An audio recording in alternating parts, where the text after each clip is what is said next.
La salud mental en el ámbito educativo es una problemática que ha tenido una creciente alza en el 2023. Esto no solo trae consigo consecuencias individuales, sino también socioculturales e institucionales. Por eso el día de hoy hablaremos sobre la realidad de la salud mental en el ámbito educativo superior.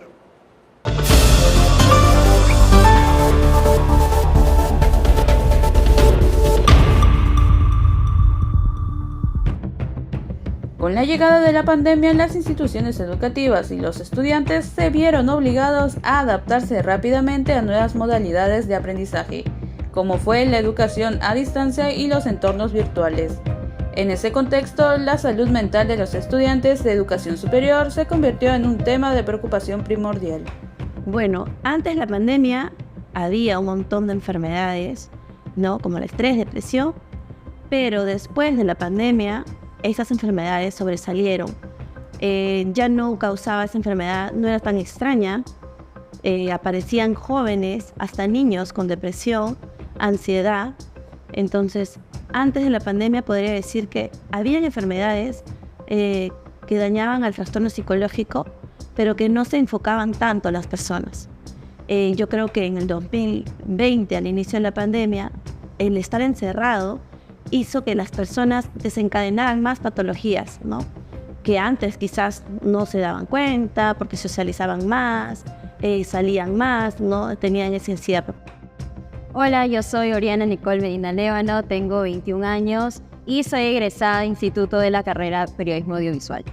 Mi nombre es Diego Carmen, tengo 20 años, soy estudiante de universidad de la carrera de Derecho. En el año 2020 yo acababa de terminar la secundaria y en ese entonces tenía 17 años recién cumplidos. Cuando tenía, ya cumplidos mis 17 años, a punto de dar mi primer examen de admisión. Literalmente la cuarentena empezó 2 días antes de mi examen de admisión. Fue bastante frustrante, cambió todo mi plan y de hecho alteró para siempre el rumbo de mi vida, tanto personal como académica y probablemente profesionalmente en el futuro.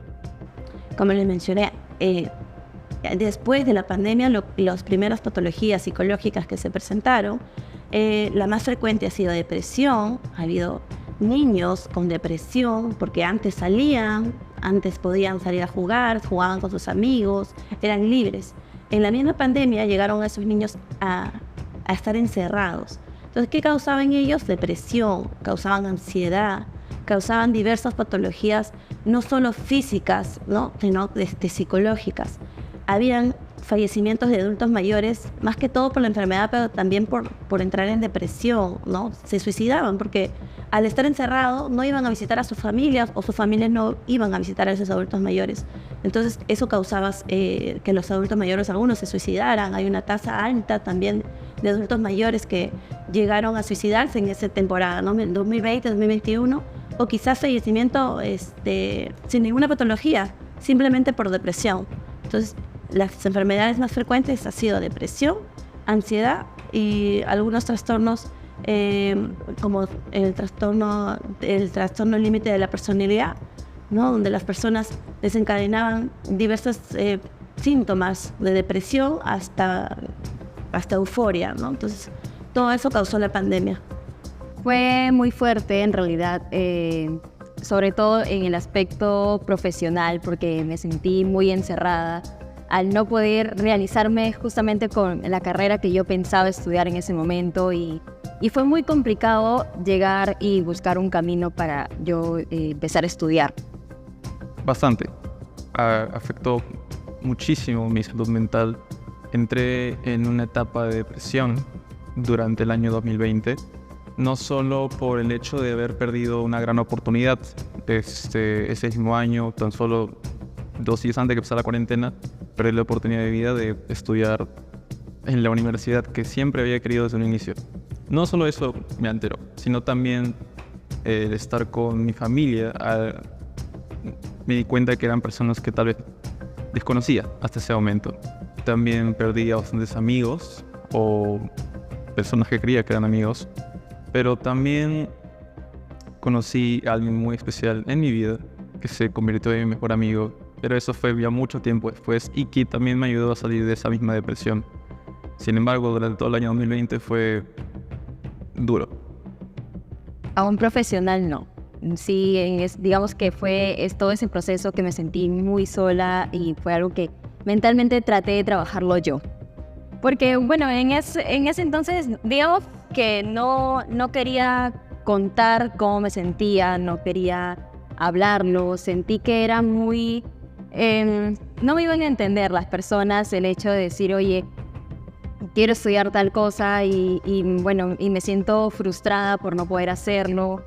Porque, a diferencia de algunos de las personas que yo conocía, estaban dando, exámenes virtuales y ingresaban a la universidad, pero en mi caso no había, no podía disponer de la carrera que yo soñaba estudiar. Entonces yo me sentía muy, muy mal, muy frustrada con todo ese proceso que yo estaba viviendo durante todo ese tiempo, y más con el encierro fue mucho peor.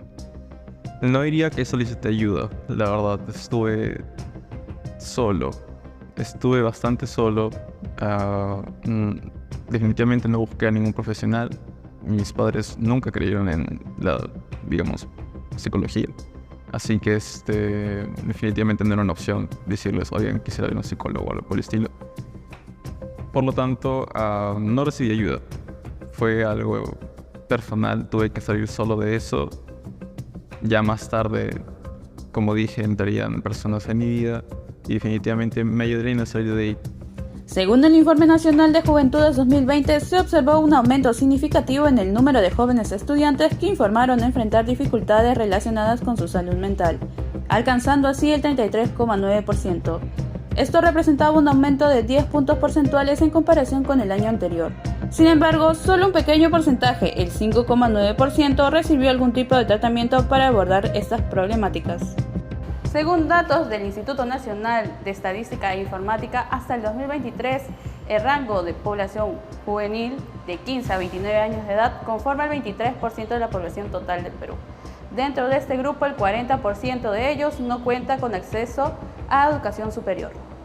La participación y el apoyo de los padres juegan un papel fundamental en el bienestar y el éxito académico de los estudiantes, especialmente durante momentos de crisis por sobrellevar los desafíos de la educación superior. Antes de la pandemia, la relación con mis padres era un poco distante. Digamos que todos con su rutina, cada uno en su mundo, con su trabajo, el colegio, el estudio.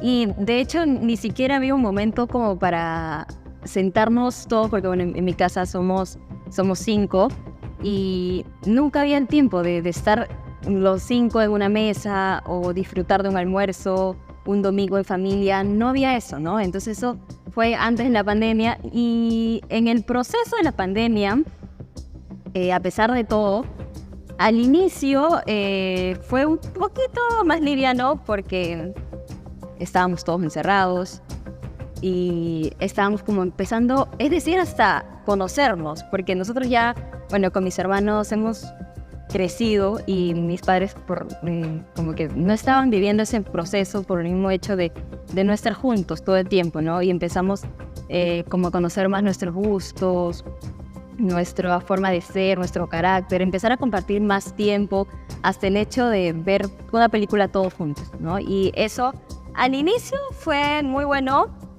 pero el proceso de todos mentalmente sentirnos encerrados, también trajo consecuencias negativas, que es el hecho del estrés y ya ni siquiera querernos ver la cara todo el tiempo que estábamos, ¿no? La costumbre de no vernos a vernos todo el tiempo también fue muy chocante. La relación con mis padres siempre ha sido complicada. Siempre. Antes de la pandemia, durante la pandemia, incluso ahora después. Aunque debería decir que después de ella ha mejorado bastante. Sin embargo, durante la pandemia fue bastante... Fue más que complicada. La palabra que se viene en la cabeza es complicada, pero fue más allá. Hubieron bastantes tropiezos, bastantes cosas y altercados que hasta ahora recuerdo. Por ejemplo, diría que lo que aún más me resuena en la cabeza es cuando estaba postulando ya a una nueva universidad. Mi madre, recuerdo muy bien cómo no creía que yo iba a ingresar. Recuerdo muy bien cómo ella me dijo pocos días antes de dar el examen de admisión, debido a que yo quería estudiar y ella quería que le ayude en su trabajo que tenía en casa o viendo a mis hermanos pequeños. Y dije no podía porque tenía que estudiar. Recuerdo muy bien cómo ella me dijo, espero que el día que jales tenerte aquí y te voy a hacer trabajar el resto de tu vida. Ingresé. Digamos que no estoy con ella. Antes, como le mencioné, los padres socializaban más con sus hijos, recorrían los lugares, los centros comerciales, quizás los jóvenes tenían más libertad de ir a estudiar, no andaban encerrados. Entonces, ¿en qué cambió? Cambió en el cuidado más de los padres, cuidaban más a sus hijos, no permitía que salgan, los aislaban más en casa, ¿no? Pero también hubo algo bueno, que también hubo que los padres socializaban mejor en casa, ¿no? Compartían mucho más porque andaban en casa, ¿no? Entonces, esos han sido los beneficios. Y bueno, algo no beneficioso es que los padres también tenían el temor de que sus hijos se contagiaran y aislaban a los hijos a que no salieran, ¿no? Entonces, ahí es donde causan muchas enfermedades el aislamiento de los niños, porque los niños son libres, ellos merecen salir al parque, pero estar casi 2 años encerrado, entonces desencadena un montón de enfermedades psicológicas. Según el informe de Juventudes 2017-2022 presentado por el Ministerio de Educación, hay una creciente alza del 10.4% entre los años del 2017 y el 2022 en estudiantes con problemas de salud mental.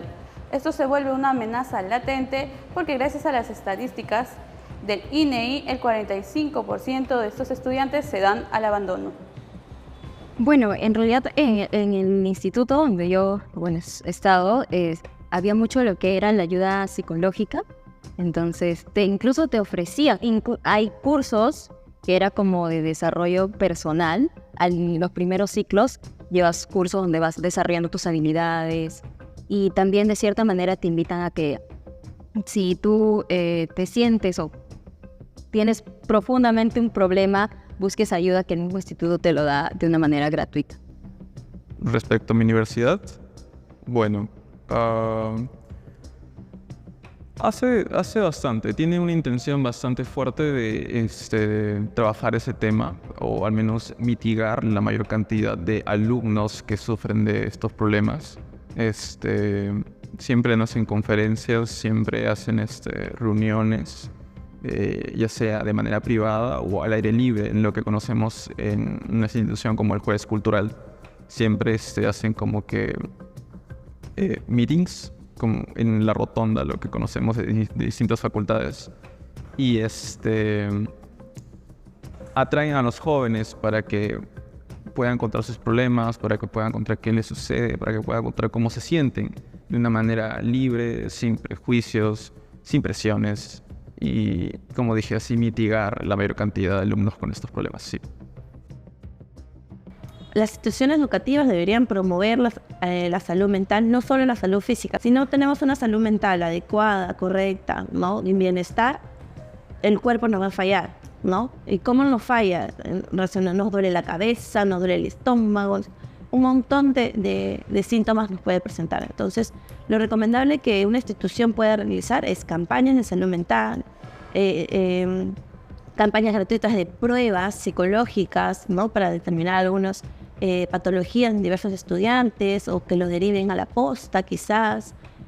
Algunos test también a chicos que no saben, están estudiando una carrera pero quizás están estudiando por obligación de sus padres.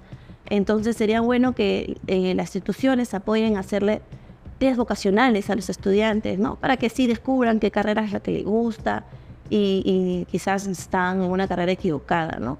Más que todo eso, las instituciones deberían brindar campañas psicológicas y exámenes gratuitos y test vocacionales para los estudiantes, ¿no?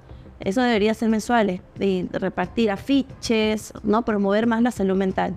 De acuerdo con datos del Instituto Nacional de Estadística e Informática, se revela que hasta el año 2022 los jóvenes mostraban un mayor nivel de confianza hacia las instituciones gubernamentales en comparación con la percepción de la población adulta. Se destaca que el 48% de los jóvenes de 18 a 29 años manifiestan tener suficiente o bastante confianza en el Ministerio de Educación. Debería haber hay una ley donde ayuda a que todas las instituciones educativas desde ya están poniendo que hay psicólogos. Entonces el ministerio lo que está haciendo es ayudar en las escuelas, brindando un psicólogo en cada escuela.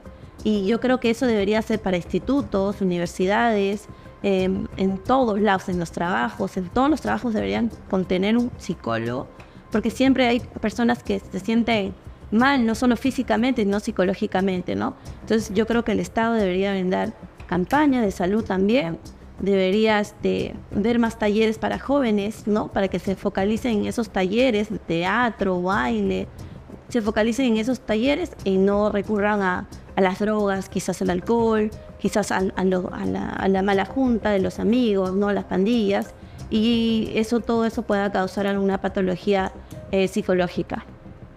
En conclusión, el tema de salud mental en el ámbito educativo superior es un tema que no solo compete a instituciones educativas, sino también al Estado y a la población en general.